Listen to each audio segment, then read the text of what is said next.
I'm Peter Rothstein. I'm president of NECEC, the Northeast Clean Energy Council. That's the Northeast United States. We're a business member nonprofit based in the Northeast that's been around for about 9 years and seen tremendous change and evolution and innovation to grow clean energy in our region. And we're here at COP this year to share a lot of what's happening in our region with other parts of the world and look for opportunities to collaborate and partner on the approaches we're driving and the approaches that other regions are trying to solve climate change while also growing the economy.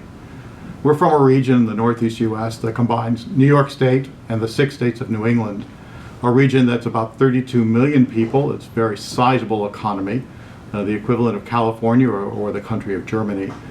It's also a region that is one of the leaders in clean tech innovation. We have a leading collection of startup companies and growth companies bringing new solutions in every single part of clean energy to market. And we have great public sector partnerships with the government of our states and our region who are working diligently on policies supported by business for renewables, for efficiency, for modernization of the grid. We see the next coming years as a really important time to continue to innovate on solutions that can scale to address the climate problems in our region and globally. And at COP, there's a great opportunity for business to show we not only support policy, but we're creating great solutions that can solve these opportunities and these needs on a regional basis with regional distinctions and on a global basis as well.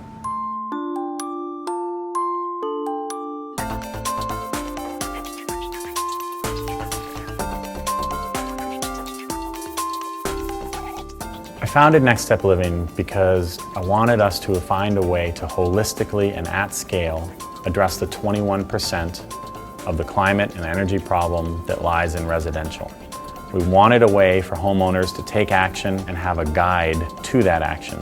Very early on, we were just doing one-off audits for people.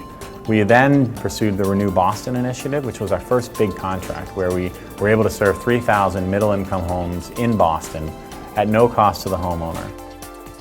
Next Step Living is a practivist company. We believe that if we're practical and have a good business plan and execute well, we can not only serve people well, help them save money, live more comfortably, help the environment, but we can also use that platform of incredible job creation, over 700 people and subcontractors that work with us for policy change and in support of broader policy goals throughout the country. Over the next 2 to 5 years, we want to continue to grow what we've done and be a resource for homeowners to take even more action across more products and in more states so that we're magnifying the impact we have. And we've come a long way in Massachusetts and Connecticut and New York now, developing that methodology. The culture at Next Step Living is one first driven by mission, that the belief that this work is important and that taking each customer through the process is a very important process for them, that customer, who might be only now just engaging with energy efficiency and renewables, but also someone who can help spread that word. So customer experience and mission are really key to our culture at Next Step Living.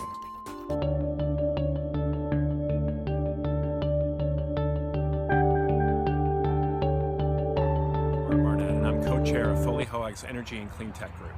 I'm proud to be a part of the Northeast Clean Energy Council's delegation to COP21 here in Paris.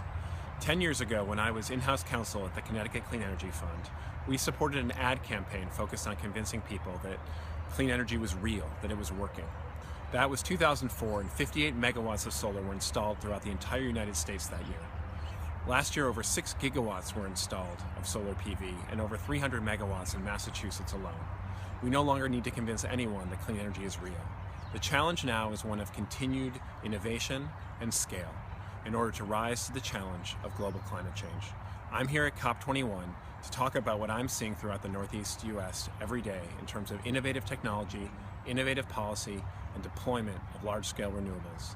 And together, that is a huge part of the solution to this challenge.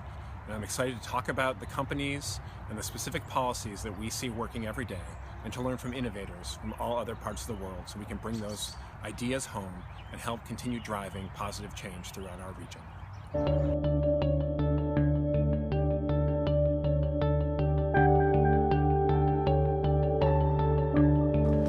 Hello, my name is Rob Pratt. I'm the chairman and founder of GreenerU, a company that works with colleges and universities on energy efficiency, sustainability, climate change, and behavioral programs.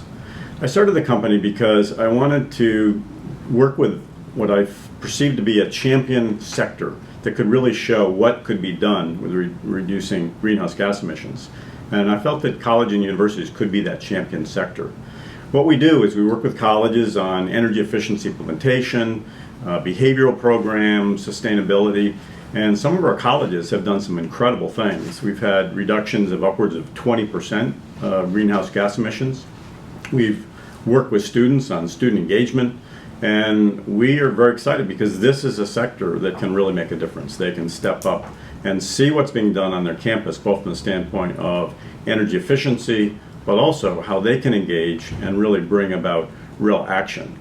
This is the next generation, and by working with college and universities, GreenerU feels that we can do some incredible things to really move the agenda forward, reduce greenhouse gas emissions, reduce the cost of energy for campuses, and also help to pay for deferred maintenance. So it's a great sector for us to be working in. We've made a lot of progress, and we feel really good about working with college and universities.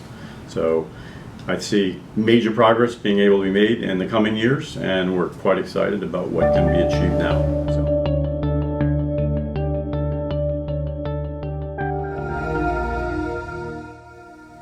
The past is no longer a predictor of the future. Climate change will force all organizations to reevaluate how they plan for the future.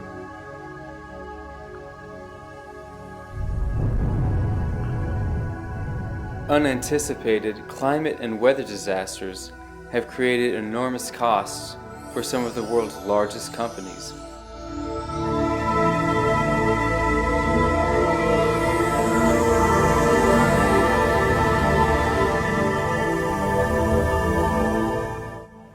Hi, I'm Shruthi Rao, CEO and co-founder of Ready. Most businesses realize that the world is changing and that they can no longer accurately make good business decisions based on past events.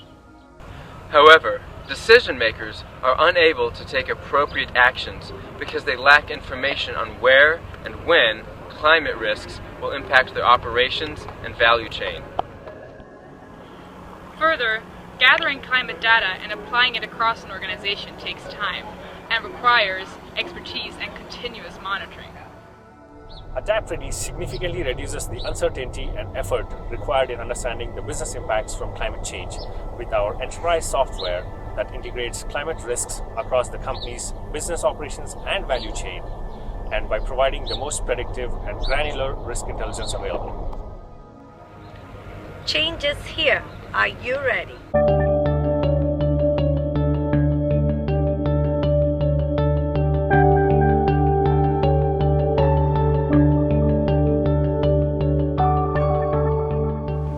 I'm David Cash. I'm the Dean of the John W. McCormack Graduate School for Policy and Global Studies at the University of Massachusetts, Boston.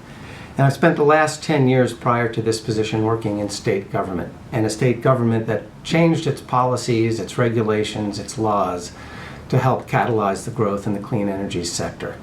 What we saw in Massachusetts has been repeated in a number of places throughout the world. For example, we've seen the growth of solar in Massachusetts grow from 3 megawatts to 900 megawatts, wind grow from 1 megawatt to 100 megawatts, energy efficiency investments grow from $120 million a year to $1 billion a year and result in 3 to 4 times that in savings for each dollar that we invest. It's been a huge transformative effort that we've made where government and the private sector and communities have partnered in ways that have brought emissions down dramatically, that have saved customers billions of dollars and have reduced emissions. In fact, in Massachusetts, our emissions have dropped in the power sector by 50% in the last 10 years, while at the same time, our gross domestic product in the state has grown by 70%. Clearly, economic growth and energy reduction, emissions reductions can happen at the same time. And that is what's different about this COP compared to other COPs. Throughout the world, whether in developed countries or developing countries, we've shown that we can have robust economic development and growth at the same time that we reduce emissions.